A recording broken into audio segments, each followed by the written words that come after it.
గొలియాతుతో యుద్ధం చేస్తున్నప్పుడు గొలియాతుకి చాలా సైన్యం ఉంది. ఎంత సైన్యం ఉంది?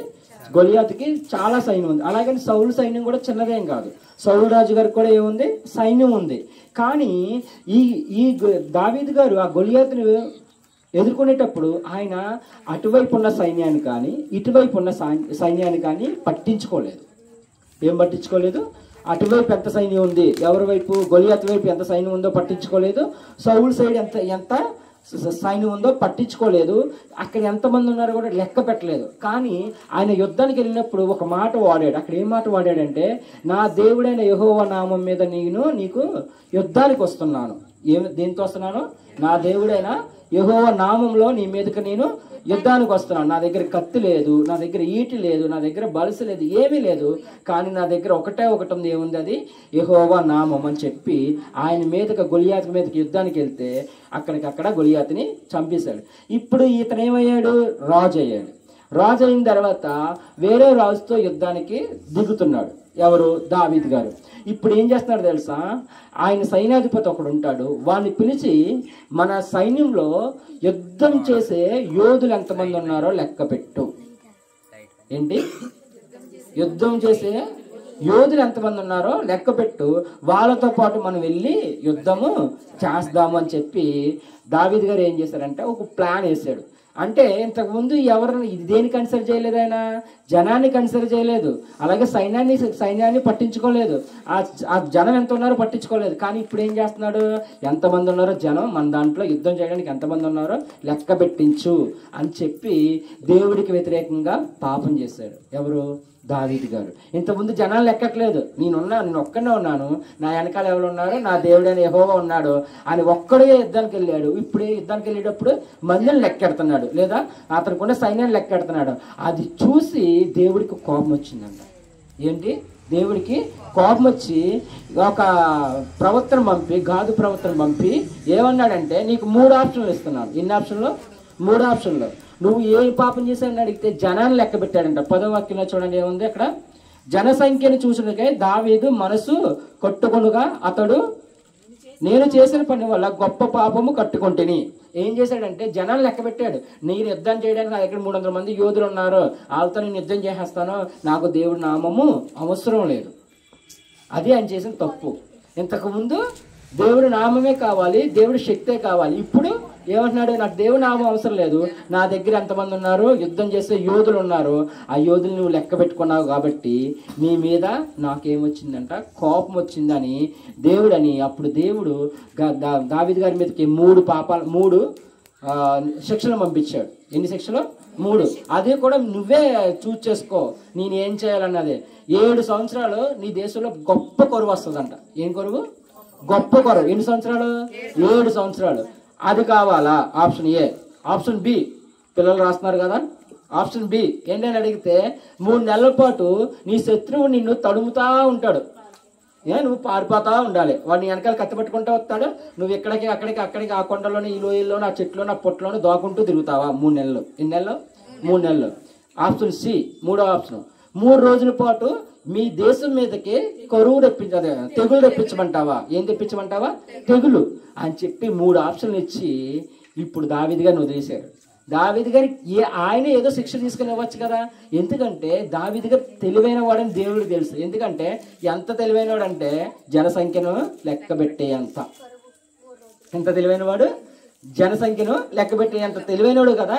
ఈ 3 ఏదో ఒక ఆప్షన్ నువ్వు తీసుకో అని చెప్పి ఆప్షన్ దేవుడు ఇచ్చేసి లాస్ట్లీ ఈసారి ఏం చేశాడంటే దావీదు ఆయన చిక్కులలో పడిపోయాడంట.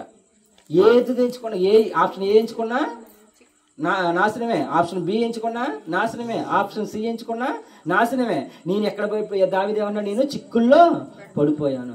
దేవుడు కూడా ఒక్కోసారి మనకు పాపం చేసిన తర్వాత 3 ఆప్షన్లు ఇస్తాడు. 3 ఆప్షన్లు. 3 ఆప్షన్లు ఏమిస్తాడంటే, ఒకటే నీకు నష్టం కలిగించనా, 2 నీ కుటుంబానికి నష్టం కలిగించనా, లేదా ఏంటి నీ పరివాహ ప్రాంతంలో ఉన్న వాళ్ళకి నష్టం కలిగించనా అని దేవుడు ఏదైనా మనకి ఇవ్వచ్చు కూడా. అలాంటప్పుడు కూడా మనమే ఎంచుకోవాలి. ఇక్కడ కూడా ఏం చేస్తున్నాడు? దావీదు గారు ఎంచుకున్నారు. ఏమని అన్నారంటే 3దే బెస్ట్. ఎంతదే? 3ది ఏంటంటే 3 రోజుల పాటు ఏం రావాలి? తెగులు రావాలి. అలా తెగులు వస్తే ఆ 3 రోజుల పాటు 70,000 మంది చచ్చిపోయాడు. ఎంతమంది? లెక్క పెట్టాడు. ఈయన ఏం లెక్క పెట్టాడు? సజీవులు లెక్క పెట్టాడు. దేవుడి చేత తిరిగి మృతులు లెక్క పెట్టేలా చేశాడు. ఎవరు? దావీదు గారు ఎవరు లెక్క పెట్టాడు? సజీవులు లెక్క పెట్టాడు. మనుషులు ఎంత బతుకున్న మనుషులను లెక్క పెడితే నువ్వు అంత పాపం చేస్తావని చెప్పి ఈసారి అందరినీ చంపేసి 70,000 మంది ఈసారి లెక్క పెట్టుకో తీరిగ్గా అని చెప్పాడు దేవుడు. దేవుడికి అంత రోషం గలవాడు మాట. కాబట్టి మనం ఎప్పుడు కూడా పాపాన్ని మనం నెగ్లెక్ట్ చేయకూడదు. మనం ఎప్పుడు కూడా దేవుడి మీద ఆధారపడకుండా చేసే ప్రతి పని కూడా పాపమే. ఒక మాటలో చెప్పాలంటే దేవుడి మీద ఆధారపడకుండా చేసే ప్రతి పని కూడా ఏమవుతుంది? అది పాపంతో సమానం అన్నమాట. సరే, అయితే ఈరోజు మనం నేర్చుకోవాల్సిన అంశం ఏంటని అడిగితే, నిజమైన పశ్చాత్తాపానికి మనకి ఏం చేయాలంటే రుజువులు కావాలంట. ఇప్పుడు నేను అంటాను, నా దగ్గర ఒక మంచి విలువైన వజ్రం ఉందని అంటాను. ఏముందంటాను? మంచి పట్టుకుంటే మెరిసిపోద్ది ఏంటి, దాంట్లోంచి రంగులు వస్తాయి ఏంటి, బయటకు వస్తాయి, నేను ఏదేదో చెప్తాను. అప్పుడు చింటిగాళ్ళు ప్రశ్నలు అడుగుతాడు కదా, నేను నమ్మనురా, ఏం చేయను, నేను నమ్మనురా. అప్పుడప్పుడు నేను ఏం చేయాలి? ఇప్పుడు అడిగి నేను నిరూపించుకోవాలి. వేరే ఆప్షన్ నా దగ్గర ఏమీ లేదు. ఎందుకని? చెప్పింది ఎవరు? నేనే. నా దగ్గర ఏముందని చెప్పాను? మెరిసే వజ్రం ఉందన్నా, దాంట్లోంచి రంగులు వస్తాయన్నాను, అదన్నా ఇదన్నాను. చింటిగాడు చెప్పేవాళ్ళే కానీ బోల్ కవర్లు చూపించమంటాడు. అప్పుడు నేనేం చేయాలి? ఇంటికి వెళ్ళి నా దగ్గర వజ్రం ఉంటే తీసుకొచ్చి వాడికి చూపించి, నేను దానికి ఉన్న లక్షణాలన్నీ నేను ఏదైతే చెప్పానో అవన్నీ వాడు కళ్ళెదురుకుంటా చూపించాలి. ఇప్పుడు నాలో పశ్చాత్తాపం ఉందన్నాను అనుకో, మళ్ళీ అడుగుతాడు అని పశ్చాత్తాపం ఉన్నది కదా, రుజువేంటి? ఏంటి నిజంగా పశ్చాత్తాపడతాను అంటున్నా కదా, రుజువేంటి అంటే ఏంటంటే ప్రతి దాన్ని ప్రూఫ్ చేయాలి. మనం ఏం చేయాలి? ప్రతి దానికి ఏదైనా సరే నిజం అంటే నిజమని ఒప్పుకోరు ఎవరో కూడా. దాన్ని ఏం చేయాలి? దాన్ని మనం prove it. Maths LHS = RHS.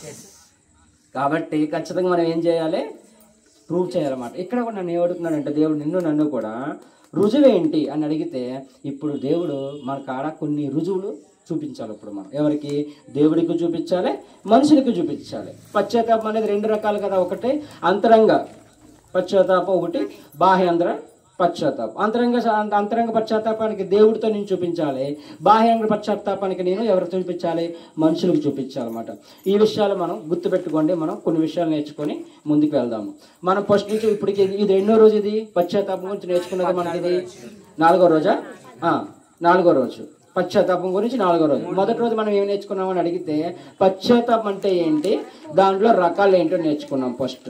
2వ వారం ఏం నేర్చుకున్నాము? అది 2వ రోజు. పశ్చాత్తాపం వల్ల మనకి కలిగే మేలులు. 3వది పశ్చాత్తాపం వల్ల నాలో జరిగే ప్రక్రియ. 3 నేర్చుకున్నాం. ఈ రోజు ఏం నేర్చుకుంటున్నామని అడిగితే పశ్చాత్తాపంలో నిజమైన రుజువులు. ఇప్పుడు ఏంటి అని అడిగితే ఫస్ట్ గుంట మనకి దేవుడు ఏమంటాడంటే, నిన్నంతా బాగానే ఉన్నాను, ఈ రోజే కదా పాపం చేశాను అని అనుకో. ఇప్పుడు నిన్నంతా బాగానే ఉన్నాను, ఈ రోజే కదా పాపం చేశాను. 365 రోజులు 364 రోజులు నేను బాగా ఉన్నాను, ఒక్కరోజు ఏం చేశాను? పాపం చేశాను. అలాంటప్పుడు దేవుడు నన్ను ఎలా చూస్తాడు? ఖచ్చితంగా పాపిగానే చూస్తాడు. కానీ ఆ వాక్యం దేవుడే స్పష్టంగా మాట్లాడతాడు. ఎలా మాట్లాడతాడు? నేను చెప్పినట్టే మాట్లాడతాడు. నేను మీకు ఎలాగైతే ఎక్స్ప్లెయిన్ చేశానో ఆ వాక్యాన్ని మీరు చూసినట్లే ఎజ్కేల్ రాసిన గ్రంథము 33:12. ఎజ్కేల్ రాసిన గ్రంథము ప్రవక్త ఎజ్కేల్ 33:12 ఒకరు చదవాలి. మరియు నరపుత్రుడా, నీవు నీ జనులకు ఈ మాట తెలియజేయము, నీతిమంతుడు పాపము చేసిన దినమున అది వరకు అతడు అనుసరించిన నీతి అతన్ని విడిపింపదు. దుష్టుడు చెడుతనం విడిచి మనసు తిప్పుకొని ఎడల తాను చేసి ఉన్న చెడుతనమును బట్టి వాడు పడిపోడు. చాలు. ఏమంటున్నాడు ఇక్కడ? ఇద్దరి గురించి మాట్లాడుతున్నాడు. ఒకడు నీతిమంతుడి గురించి మాట్లాడుతున్నాడు, ఇంకొకడు దుష్టుడి గురించి మాట్లాడుతున్నాడు. నీతిమంతుడు 364 రోజులు నీతిమంతుగా ఉండి ఒక్కరోజు పాపం చేస్తే అతను తిరిగి ఏం చేస్తారంటే 364 రోజుల్లో చేసిన నీతిని దేవుడు పట్టించుకోడంట. ఏం పట్టించుకోడు? 360 రోజులు నువ్వు ఎంత బాగా ఉండి 365 రోజుల ఏదో పాపం చేస్తే దేవుడు నేను ఏం చూస్తాడో? పాపాత్ముడుగానే చూస్తాడు. ఇప్పటి వరకు 365 రోజులు దుష్టుడుగా చెడ్డ కార్యాలన్నీ చేసి ఒక్కరోజు మారిపోయి మంచి పనులు చేస్తే పాత ఇవన్నీ ఏం చేస్తాడంటే దేవుడు కొట్టేస్తాడు. ఎంత గొప్ప దేవుడో చూడండి మన దేవుడు. అందుకే ఈ వాక్యం మీద బేస్ చేసుకొని ఆ రోజు కల్వరి శిలువలో దొంగకి పశ్చాత్తాపం కలిగింది.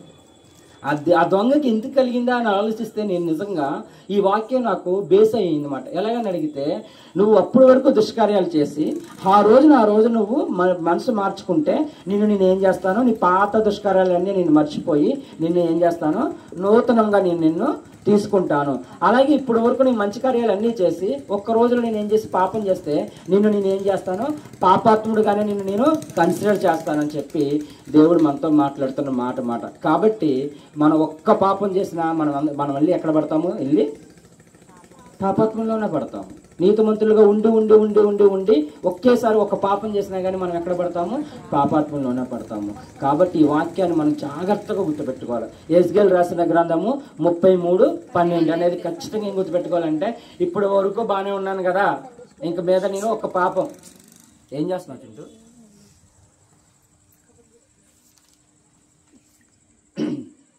హల్లెలూయా. ఓకే, సరే. అయితే ఇప్పుడు మనం ఏం నేర్చుకుంటున్నామంటే, పశ్చాత్తాపానికి నాలో రుజువు చూపించాలి. మొదటిగా రుజువు ఏంటంటే, నేను ఏం చూపిస్తానంటే, నాలో నిజమైన పశ్చాత్తాపం ఉందంటే నేను ఏం చూపిస్తానంటే, నాలో యేసుని చూపిస్తాను. నాలో మొదటి పాయింట్ నేనేం చేస్తాను, నాలో నిజమైన పశ్చాత్తాపం ఉందనుకో, నేను ఎవరిని చూపిస్తాను, నాలో యేసుని చూపిస్తాను. నోట్ చేసుకోండి. 1 యోహాను 2:6. 1 యోహాను 2:6. అర్థం కాకపోతే అడగండి, మళ్ళీ చెప్తాను, ఇబ్బంది ఏమీ లేదు, కానీ డిస్టర్బెన్స్ మాత్రం చేయొద్దు. 1 యోహాను 2:6. ఆయన వాక్యము ఎవడు గైకొనునో వానిలో దేవుని ప్రేమ నిజముగా పరిపూర్ణమాయను.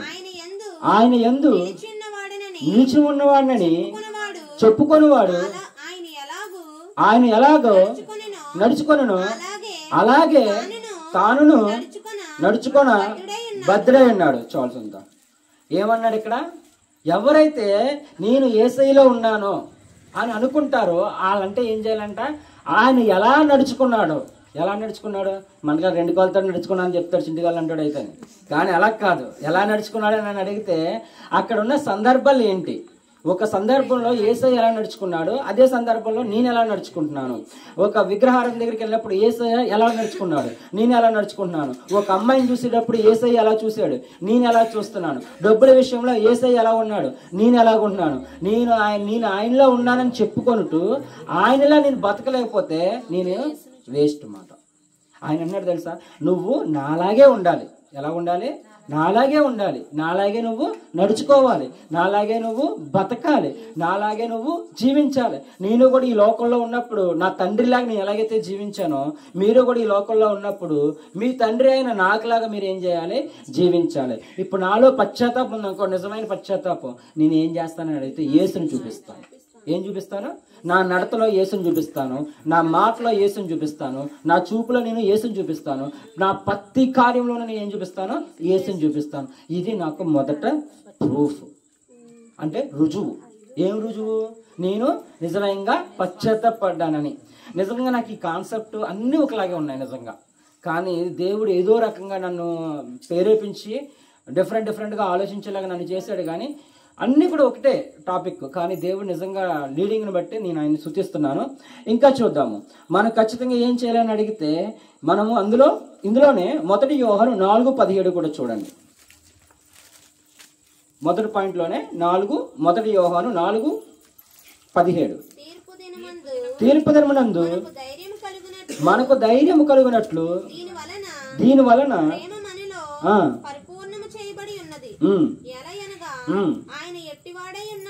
ఆయన ఎట్టివాడై ఉన్నాడో మనము కూడా ఈ లోకములో అట్టివారమై ఉన్నాము. ఇప్పుడు ఏంటంట, ఆయనే చెప్తున్నారు, స్పష్టంగా ఉన్నాయి 2 వాక్యాలు కూడా. నేను ఈ లోకంలో ఎట్టివారై ఉన్నాను, మీరు కూడా ఈ లోకంలో అట్టివారై ఉన్నారు. అంతేగాని నాకేదో నేనేదో పైనుంచి దిగి వచ్చాను కాబట్టి నేను పాపం చేయకుండా ఉండలేదు. నేను ఈ భూలోకంలో ఉన్నప్పుడు మీకులాగే ఆకలేసింది, మనకులాగే ఆకలేసింది, యేసయ్యకి ఆకలేసింది, మనకులాగే ఆయనకు కూడా దాహం వేసింది, మనకులాగే ఆయనకి చెమట పట్టింది కూడా అని కూడా బైబిల్ స్పష్టంగా ఉంది. మనకులాగా ఆయన ఎవరైనా చనిపోతే, ప్రియుడు లాజరు చనిపోతే ఏడ్చాడు, మనకులాగే జోకులు వేసేవాడు ఆయన. ఒకసారి పెద్ద చేపలు పడుతూ ఉంటే ఏ చేపలు పట్టవు ఆయనకి, శిష్యులందరికీ. అప్పుడు యేసయ్య అడుగుతాడు, ఎరా ఒక చేప అయినా దొరికిందా, కామెడీ. అని తెలుసు చేపలు పట్టలేదని తెలియదు ఆయనకి. ఆయన మన భాషలో ఏమంటారు, ఎరా ఒక చేపన్న పడిందా, గొడ్డును కూర్చున్నాను రా కలిసి తిందామని చెప్పి అని అడిగితే పడలేదంటారు. ఆయనకి తెలీదా ఆ వేషం చేయాలని? తెలుసు. కానీ ఆయన ఏంటని అడిగితే ఎక్కడైతే సరదాగా ఉండాలో అక్కడ సరదాగా ఉండేవాడు. అంతమంది యేసు ఎప్పుడు కూడా ఇలా బిగిస్గా కూర్చోడు. ఆయన ఎక్కడ ఎంజాయ్ చేయాలో అక్కడ ఎంజాయ్ చేస్తాడు, ఎక్కడ ఆడుకోవాలో అక్కడ ఆడుకుంటాడు, ఎక్కడ నిల్చోవాలో అక్కడ నిల్చుంటాడు అనమాట. కాబట్టి దానికి మనకి ఏం కావాలని అడిగితే పరిశుద్ధాత్మ అభిషేకం ఉంటే ఖచ్చితంగా మనం ఆయనలాగా జీవిద్దాం. ఫస్ట్ పాయింట్ అర్థమైంది కదా. మనం ఎవరిని చూపిస్తామో రుజువేంటి, నా పశ్చాత్తాపానికి రుజువేంటి అని అడిగితే నేను యేసును చూపిస్తాను, యేసయ్యను నాలో చూపిస్తాను అనమాట. తర్వాత రెండో పాయింట్ ఏంటని అడిగితే సహోదరులతో ప్రేమగా ఉంటాను. ఎలా ఉంటాను? సహోదరులతో. అంటే ఇంట్లో సహోదరులు కాదు, అందరితోటి, సంఘస్థులతో. మరీ ముఖ్యంగా మన సహోదరులు అనగానే సోదరులు అనగానే మనకు గుర్తు రావాల్సింది ఏంటని అడిగితే సంఘంలో ఉన్న వాళ్ళు ప్రతి ఒక్కరితో నేను ఎలా ఉండాలి? ప్రేమగా ఉంటాను. ఇంతకుముందు నేను అలా లేను, పశ్చాత్తాపడ్డాను. ఇప్పుడు ఎలా ఉండాలి? అలా మారి వాళ్ళకి చూపించాలి. అప్పుడు ఏమంటారు తెలుసా, పలానా అక్క ఇంతకుముందు అలా మాట్లాడేది కదరా నాతోటి. ఎలా మాట్లాడేది కాదు, వచ్చి ప్రేమగా మాట్లాడేది కాదు. ఒక 4 మాటలు ఉన్నావా, తిన్నావా, ఒంటరిగా ఉంటున్నావమ్మా, ఎలాగున్నావు, ఏం చేస్తున్నావు, మీ ఆయన ఏమో రోజు తాగొస్తున్నాడంట, నువ్వు ఎలా చూసుకుంటున్నావు, మీ ఆయన్ని మీ పిల్లల్ని ఎలా చదివించుకుంటున్నావమ్మా అని ఇంతకుముందు ప్రేమగా ఒక్క మాట కూడా మాట్లాడేది కదంట ఆ చెల్లి ఆ అక్క. ఇప్పుడు ఏం చేస్తుందంట? ప్రేమగా మాట్లాడుతుందంట. అప్పుడు ఆ అమ్మాయికి, ఆ అక్కకి కానీ, లేదంటే ఆ తమ్ముడికి కానీ, లేదంటే ఆ వ్యక్తికి కానీ ఏమున్నట్టు ఇప్పుడు నిజమైన పశ్చాత్తాపం ఉందన్నమాట. అటువంటి పశ్చాత్తాపం నాలో ఉంటే రుజువేంటి అని అడిగితే నేను నిజంగా మారుమనసు పొందాను లేదా పశ్చాత్తాపడుతున్నాను రుజువు ఏంటని అనుకుంటే సహోదరి ప్రేమ. నేను ఒకరితో ఒకరు నేను ప్రేమగా చూసుకోవాలి. నోట్ చేసుకోండి. 1 యోహాను 2:9-11 ఒకరు చూడండి. 1 యోహాను 4:12 ఒకరు చూడండి. 1 యోహాను 2:9-11 చదవండి. వెలుగులో ఉన్నానని చెప్పుకొనుచు తన సహోదరుణ్ణి దేశించువాడు ఇప్పటి వరకును చీకట్లోనే ఉన్నాడు, తన సహోదరుని ప్రేమించువాడు వెలుగులోనే ఉన్నవాడు, అతని యందు అభ్యంతరమైన కారణం ఏదీ లేదు. తన సహోదరుని ద్వేషించువాడు చీకట్లో ఉండి చీకట్లో నడుచుచున్న చీకటి అతని కన్నులకు గుడ్డితనం కలుగజేసిన కనుక తాను ఎక్కడికి పోవునో అతనికి తెలియదు. చాలు. ఇక్కడ చూసినప్పుడు మొదట్లో ఒక వాక్యం ఉంది. ఏముందంట? వెలుగులో ఉన్నవాడు. ఎందులో ఉన్నాడంట? వెలుగులో ఉన్నవాడు ఏం చేస్తాడంటే తన సహోదరుణ్ణి ప్రేమిస్తాడంట. వెలుగు అంటే ఏంటి అని అడిగితే యేసయ్య.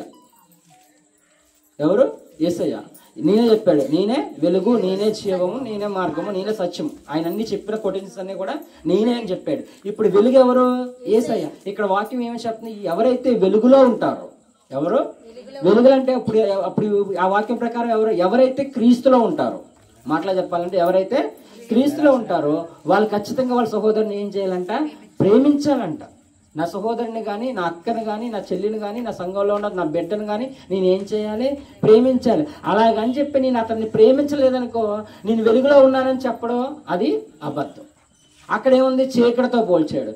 ఆయన చీకటికి అధిపతి ఎవరన్నా ఉన్నారంటే ఆయన సాతాను సంబంధి. కాబట్టి ఆ వాక్యంలో నేను వెలుగు సంబంధితనా లేదా చీకటి సంబంధితనా అని తెలిసిపోతుంది. ఏంటి అని అడిగితే నేను వెలుగు సంబంధిని, నేను యేసయ్య సంబంధిని అని నువ్వు అనుకుంటే నీ సహోదరుని ఏం చేయాలి? మనం ప్రేమించాలి. కానీ మన సహోదరుని నేను ప్రేమించకపోతే ఏమైందని అడిగితే నేను చీకట్లో ఉండిపోతాను. ఆ చీకట్లో నాకు ఏం తెలుస్తుంది అంటే దారి తెలియదంట, ఎలా వెళ్తానో కూడా నాకు తెలియదంట. కారణం ఏంటని అడిగితే నా సహోదరుడి మీద నాకు ప్రేమ లేదు. అదేవిధంగా 1 యోహాను 4:12 కూడా చూడండి. అందులోనే ఏ మానవుడుని దేవుణ్ణి ఎప్పుడునూ చూచుండలేదు, ప్రేమించిన ఎడల దేవుడు మన యందు నిలిచియుండును, ఆయన ప్రేమ మన యందు సంపూర్ణం అవుతుందంట. ఏమవుద్ది? సంపూర్ణం. ఎవరు కూడా ఎవరిని చూడలేదంట? దేవుని చూడలేదంట. ఎవరు కూడా ఇప్పుడు కూడా. అలాంటప్పుడు మరి రావాలి క్వశ్చన్, మా నేహ లాంటిది ఏమని అడుగుద్దే, ఆ రోజు మరి అబ్రహాం గారు అగ్ని పొదల్లో ఎవరిని చూశారు? మోషే గారిని ఎవరిని చూశారు? మరి ఆయన మరి ఎవరు మరి దేవుడు చూడలేదు వాళ్ళని అని అడిగితే చూడలేదు, వెలిగే చూశారు వాళ్ళు. దేవుడి యొక్క ప్రతి రూపాన్ని చూడగలిగారు కానీ దేవుడి మొహాన్ని చూడలేదు. కానీ మనం అనుకుంటాం, మనం చెప్పేటప్పుడు అందరూ ఏమంటామంటే ఆ రోజు అబ్రహాం గారికి దేవుడు దర్శనం ఇచ్చారు, లేదంటే మోషే గారికి దర్శనం ఇచ్చారని మనం చెప్పేటప్పుడు చెప్తాం. కానీ ఎవరో కూడా దేవుణ్ణి చూడలేదు. కాబట్టి ఇక్కడ కూడా మనం ఎవరో కూడా దేవుణ్ణి చూడలేదనే ఖచ్చితంగా చెప్పేస్తున్నాడు. కానీ ఇప్పుడు ఏం చేయాలంట, ఆ ప్రేమ, దేవుడు ఏమై ఉన్నాడంటే ప్రేమ స్వరూపి. ఆయన ప్రేమాస్వరూపి. ఆయన సహోదరుని ఎవరినైతే ప్రేమిస్తారో, సంఘంలో ఎవరైతే ఒకరి పట్ల ఒకరు ప్రేమ కలిగి ఉంటారో వాళ్ళలో యేసయ్య ప్రేమ సంపూర్ణంగా ఉంటుంది, అర్ధకృతంగా ఉండదు. ఎవరి ప్రేమ? యేసయ్య ప్రేమ. ఆ అర్ధకృతంగా ఉండడానికో ఏ ప్రేమ, యేసయ్య నా కోసం ప్రాణం పెట్టేవాడే కాదు. అలాగే ఇప్పుడు నా సంఘంలో ఉన్న వాళ్ళ కోసం నేను ఏం పెట్టాలంటే ప్రాణం పెట్టాలి. ఏ ప్రాణం అని అడిగితే నా స్వయం చిత్తం అనే ప్రాణాన్ని పెట్టాలి. నిజమైన నా ప్రాణాన్ని ఇచ్చేయాలి. నేను నా ప్రాణాన్ని నేను ఇవ్వలేను. ఎందుకని అడిగితే, కానీ నాలో ఇంకోటి ఉంది, స్వయం. ఆ స్వయం చిత్తాన్ని ఏం చేసుకోవాలి, నేను చంపేసుకోవాలి. రెండిద్దరు అక్కలకు ఏదో చిన్న గొడవ అయింది అనుకో, ఆ అక్కొచ్చే మాట్లాడాలా, నేను వెళ్ళి మాట్లాడకూడదా? అది స్వయం. అది ఏం చేసుకోవాలి, చంపేసుకోవాలి. అప్పుడు నా కోసం యేసయ్య ఏం చేశాడు? అవును కదా, ఎవరు పాపం చేశారు? నేను పాపం చేశాను. ఎవరు పాపం చేశారు? మీరు పాపం చేశారు. ఎవరు వెళ్ళాలి దేవుడి దగ్గరికి? రాజీ పడ్డానికి మనమే వెళ్ళాలి. కానీ దేవుడు ఏం చేశాడు? ఆయనే వచ్చాడు. అలాంటి ప్రేమ ఎక్కడ నేర్చుకోగలం మనం? యేసయ్య దగ్గర. అటువంటి పరిపూర్ణ ప్రేమను మనం యేసయ్యతో మనం ఏం చేయాలి? చూపించగలగాలి. ఎవరికైనా ఇద్దరికి వివాదం అయితే, ఎవరి మధ్య అయినా రెండు విభేదాలు వస్తాయి, ఎవరో తెచ్చితే భార్యాభర్తల్లో, నేను ఒకసారి ఒక అన్న ఇలా చెప్తే విన్నాను అనమాట. భార్యాభర్తల్లో ఎవరు ఆత్మీయంగా ఉంటారని అడిగితే ఆ అన్న చెప్పిన మాట, ఎవరైతే ముందుగా సారీ చెప్తారో వాళ్ళు ఆత్మీయంగా ఉన్నారంట. ఎవరైతే ముందుగా సారీ చెప్తారో వాళ్ళే ఆత్మీయంగా ఉన్నట్టంట.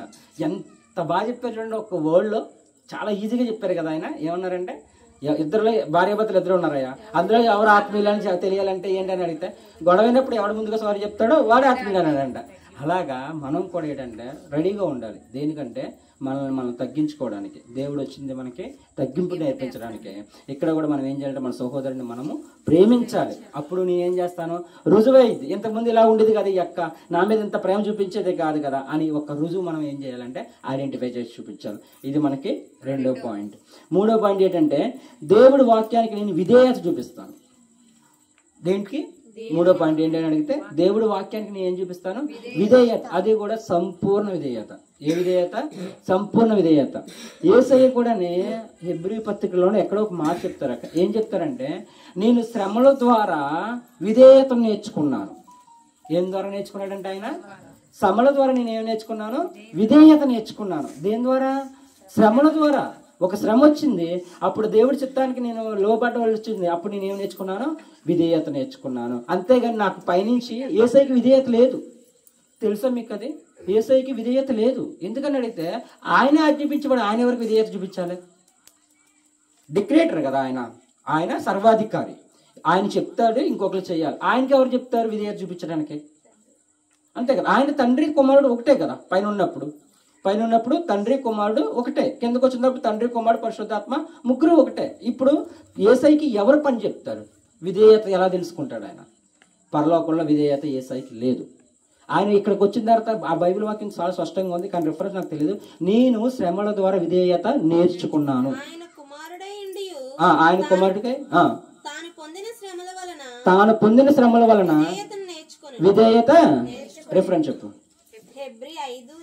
హెబ్రియు రాసిన పత్రిక 5:8. తన కుమారుడు అయ్యుండి ఏం నేర్చుకున్నాడంట? శ్రమల ద్వారా విధేయత నేర్చుకున్నాడు. అంటే నేర్చుకున్నాడంటే ఇంతకుముందు వచ్చానా రాదనా? రాదనే. అంటే ఆయనకి విధేయత అవసరం లేదు. ఆయనకి వచ్చా రాదనేది కాదు, ఆయనకి విధేయత అవసరం లేదు. ఎందుకంటే ఆయనే సర్వాధికారి. కానీ ఎప్పుడైతే భూమి మీదకి వచ్చాడో ఆయన ఏం నేర్చుకున్నాడో? విధేయత. ఎలాగో తెలుసా? శ్రమల ద్వారా. మరియమ్మ గారు, మన యేసబ్బు వాళ్ళు ఎలాంటి వాళ్ళు? పరిపూర్ణమైన వ్యక్తులా? కాదు. ఆయనకి ఈయన ఏం పడ్డాడు? లోపడ్డాడు. అప్పుడు ఏం నేర్చుకున్నాడు? విధేయత. నాకు తెలిసే అని చెప్పి వాళ్ళ అమ్మ నాన్నకి వ్యతిరేకం చెప్పలేదు. నేను దేవుణ్ణి, నువ్వు నాకు చెప్పేది ఏంటని చెప్పి వాళ్ళిద్దరికి వ్యతిరేకం చెప్పలేదు. ఆయన ఏం చేశాడంటే లోబడ్డాడు. వాళ్ళ అమ్మ ఏం చెప్తే సరేనమ్మా, వాళ్ళ నాన్న ఏం చెప్తే సరేనమ్మా, చేస్తానమ్మా, చూస్తానమ్మా అనుకుంటూ వెళ్ళాడే. కానీ ఆయనకంటే గొప్ప జ్ఞాని ఈయనకంటే గొప్ప జ్ఞాని ఎవరో లేరు. కానీ ఆయన ఏం నేర్చుకున్నానని అడిగితే, ఆ వాక్యం హెబ్రీ రాసిన పత్రిక 5:8 అనేది చాలా వాల్యూ వెళ్తాం. ఎందుకంటే కుమారుడు అయ్యిండి ఏం నేర్చుకున్నాడంటే శ్రమల ద్వారా. ఆయన దేని ద్వారా విధేయత నేర్చుకున్నాడు, నేను కూడా దాని ద్వారానే విధేయత నేర్చుకోగలను. దేని ద్వారా అని అడిగితే శ్రమల ద్వారా. శ్రమలు ఎందుకు ఇస్తున్నాడంటే దేవుడికి నీకు నాకును విధేయత చూపించినాడు, విధేయతను నేర్పించుకోవడానికి, విధేయత నాకు నేర్పడానికి. 1 యోహాను 2:5 కూడా నోట్ చేసుకోండి. ఇందులో ఒకరు చదవండి. 1 యోహాను 2:5 ఇందాక చదివిన దాంట్లోనే ఉంటది, అది కూడా ఒకసారి చదవండి చాలు. ఆయన వాక్యము ఎవడు గైకొనునో వానిలో దేవుని ప్రేమ పరిపూర్ణమాయను, ఆయన యందు నిలిచినవాడు చెప్పుకొనివాడు ఆయన ఎలా నడుచుకున్నానో అలాగే తాను నడుచుకుని బద్ధుడై ఉన్నాడు. ఆయన ఎలా నడుచుకున్నాడంటే శ్రమల ద్వారా విధేయత నేర్చుకున్నాడు. ఎలా నేర్చుకున్నాడు? ఆయన శ్రమల ద్వారా విధేయత నేర్చుకున్నాడు. ఇప్పుడు నేను ఎలా నేర్చుకోవాలి? ఆయనకిలాగే నేర్చుకోవాలి. ఎందుకంటే నేను ఆయనలో నిలిచి ఉన్నానని చెప్పుకుంటే నేను ఖచ్చితంగా అదే మార్గంలో నేను కూడా వెళ్ళాలి. తర్వాత 4వ పాయింట్, ఇంకా త్వరగా 2 పాయింట్లు ఉంది, ముగిస్తాను. విశ్వాసంలో ఎదురు చూస్తాం. ఏం చేస్తాము? విశ్వాసంలో ఎదుగుతాం కాదు, ఎదురు చూస్తాం. ఏం చూస్తాము? విశ్వాసంలో ఎదురు చూస్తాం. రుజువు ఏంటి అని అడిగితే ఇంతకు ముందు ఆ బిడ్డకి అటువంటి విశ్వాసం లేదే. ఎటువంటి విశ్వాసం? దేవుడు చేస్తాడన్న విశ్వాసం, దేవుడు కోసం ఎదురు చూసే విశ్వాసం, వాక్యం కోసం ఎదురు చూసే విశ్వాసం. అటువంటి విశ్వాసం ఆ బిడ్డలో లేదే ఇంతకు ముందు. మరి ఇప్పుడు ఎలాగొచ్చింది అని అడిగితే పశ్చాత్తాపం. ఏం తాపం? పశ్చాత్తాపం. ఆ పశ్చాత్తాపం నాలో ఇప్పుడు ఏం కలిగి చేస్తుందని అడిగితే నేను విశ్వాసంలో ఎదురు చూడడానికి చూస్తున్నాను. 2 తిమోతి 4:7 చూడండి.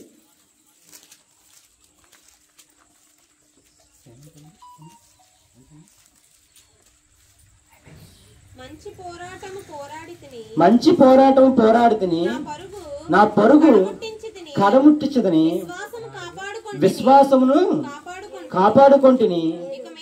ఇక మీదట నా కొరకు నీతి కిరీటము ఉంచబడింది. ఆ దినమందు నీతిగల న్యాయాధిపతి అయిన ప్రభు అది నాకు మాత్రమే కాకుండా వారందరికీ అనుగ్రహించును. చాలు. ఇక్కడ ఏంటంటే ఆయన పొందేశాడు జీవ కిరీటాన్ని? పొందలేదు. ఏం చేయలేదు? పొందలేదు. కానీ నేను పొందుతాను అని ఏం చేస్తున్నాడు? విశ్వాసంలో ఎదురు చూస్తున్నాడు. నేను ఈ పని చేసేసాను, నా పని అయిపోయింది, ఇంకా మిగతా పని అంతా ఎవరు చేసుకుంటారు?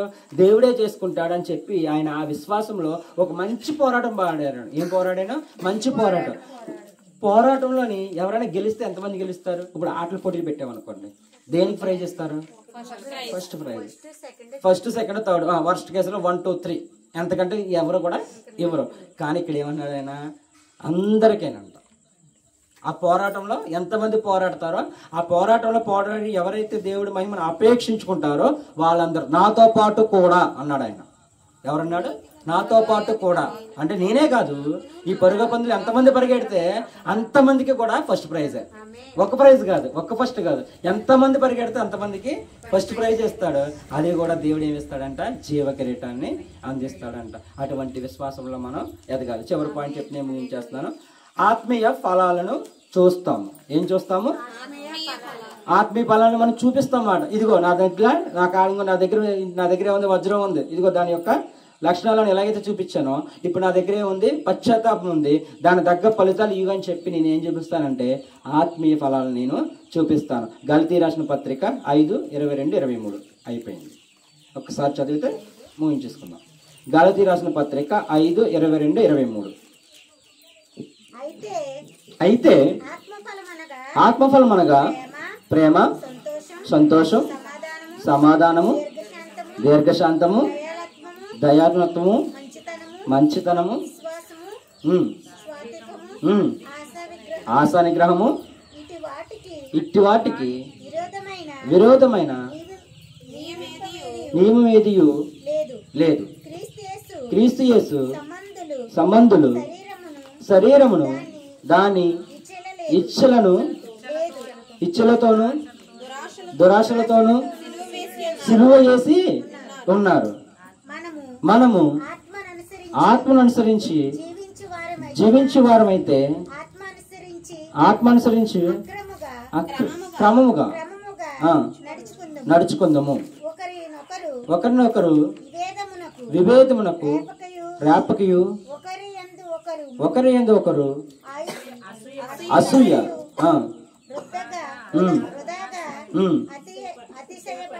అతిశయపడకయు ఉందాము.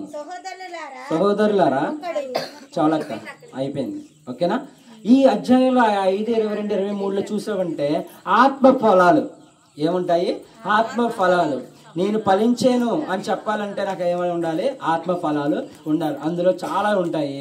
అందులో ఒకటి ఆశా నిగ్రహం అనేది చాలా ఇంపార్టెంట్. మన ఆశను ఏం చేసుకోవాలంటే నిగ్రహంగా ఉంచుకోవాలి. అంతేగాని దేన్ని పడితే దాన్ని ఆశించకూడదు, దేంతో పడితే దాన్ని నేను పోకూడదు అన్నమాట. నా ఆశ ఎలాగ ఉండాలి? నిగ్రహంగా ఉండాలి. అసూయ ఉండకూడదంట. ఓ బిడ్డను ఒకలాగా చూడకూడదు, ఓ బిడ్డను ఒకలాగా చూడకూడదు. పశ్చాత్తాపం తర్వాత చాలా ఉన్నాయి అందులో ఏదైనా కానీ ఒక మాటలో చెప్పాలంటే మనం ఏం చేయాలంటే ఆత్మీయ ఫలాలు మనం ఉండాలి. తర్వాత సిలువ. దేనికో సిలువ వేసామంటే యేసయ్యతో పాటుగా మనకు కొన్ని లక్షణాలు సిలువ వేసామంట. ఎవరు వేశారు? నువ్వే వేసుకోవాలి. ఆ సిలువ నువ్వే వేసుకోవాలి. ఆ సిలువ నేనే వేసుకోవాలి. ఎవరైనా యేసయ్యను వెంబడించాలనుకుంటే వాడి సిలువను ఎత్తుకొని నన్ను వెంబడించాలి. ఎవరి సిలువని? నా సిలువ. యేసయ్య సిలువను మనం మోయలేం. ఎందుకంటే మోయడానికి కూడా మనకే అర్హత లేదు. ఆల్రెడీ ఒక్కసారి మోయాలి సిలువ, ఆయన మోసేసాడు. ఇప్పుడు ఎవరి సిలువ మోయాలి? నేను నా సిలువ మోసుకొని నేను ఏం చేయాలి? అనుదినం అని ఉంటుంది అక్కడ. ఎన్ని దినము? అనుదినము. It's daily process. ఖచ్చితంగా పొద్దుటే లేసి మనం అన్ని ఎలా అయితే చేసుకుంటున్నామో అలాగే నా సిలువ పట్టుకొని నేను దేవుని నేను వెంబడించాలి. సిలువ అంటే ఏంటని అడిగితే నా స్వయం చిత్తాన్ని యేసయ్య చిత్తానికి వ్యతిరేకంగా ఉన్నా కూడా నేను ఓకే చెప్పాలి. నా స్వయం చిత్తం దేవుడి చిత్తానికి వ్యతిరేకంగా ఉన్నా నేను ఏం చెప్పాలి? ఓకే చెప్పాలి. నాకు ఇప్పుడు ఈ నెలలోనే జరగాలని నేను అనుకుంటున్నాను. దేవుడు వచ్చి నెలలో చేద్దాం అనుకున్నాడు. అప్పుడు నేనే అనుకోవాలనుకుంటే సిలువ. ఓకే లార్డ్, నెక్స్ట్ మంత్కి నేను ఓకే. లేదంటే నువ్వు ఒక మంచి ర్యాంక్ రావాలని నువ్వు కోరుకుంటున్నావు. దేవుడు ఏమంటాడంటే ఇక్కడ నీకు ఇదే ర్యాంకు కానీ భవిష్యత్తులో నీకు బెటర్గా ఇద్దామని చెప్పి ఏదో ప్లాన్ ఉందనుకో. I have to take my cross మాట అలాగా. కాబట్టి ఈ కొన్ని మాటలు దేవుడు దీవించబడిన గాక. ఆమె నేను విషయాలు నేర్చుకున్నా, ఒక్కసారి రీకాల్ చేసుకున్నా. 5 విషయాలు నేర్చుకున్నా. ఒక్కొక్కటి చెప్పండి. ఫస్ట్ ఏంటి?